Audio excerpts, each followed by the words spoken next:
Okey, baik. So, macam mana kita nak potong piping? Macam mana kita nak potong piping supaya piping kita tu dia tak jadi lipat. Okey? So, nampak tak Awi pegang kat sini? Ni Awi pegang kat sini. Okey?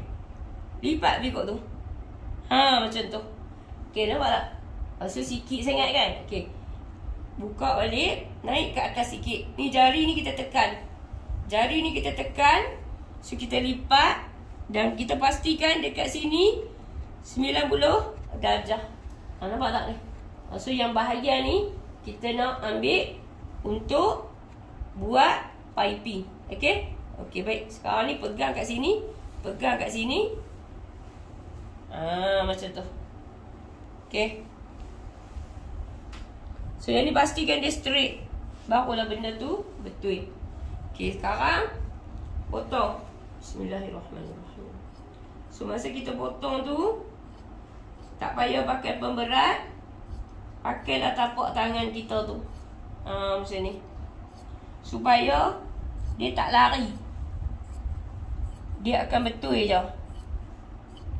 Okey. So, yang kita nak, yang bahagian ni. Yang tu kita ketepikan. Ni. So, yang ni lah yang akan jadi piping kita tu.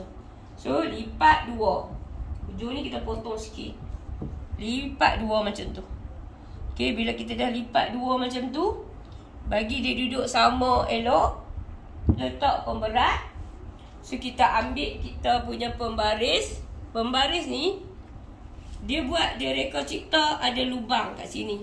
So, letak situ. Okey. Garis. Sebab satu ni dia dah bagi dah. Lebar ni 1 suku inci. Memang dah cantik-cantik untuk leher piping.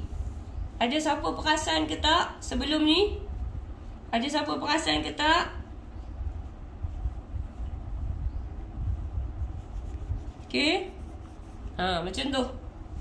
Check balik sebelum nak potong tu. Check balik.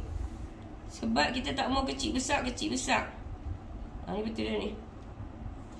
Okey, lepas tu kita potong. Tak dulu, tengok elok-elok dulu. Buat kerja bagi cermat. Cari kecil besar. Dia buat tak jadi. Lepas tu mula nak kata cikgu buat nampak mudah.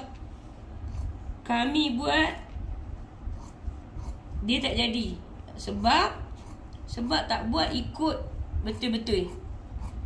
Okey, bila dah siap macam tu, check piping kita tu betul ke tak betul. Kalau dia betul, dia akan macam ni. Nampak dah dia meregang bila kita tarik. Okey? Okey, baik, jom kita ke mesin jahit.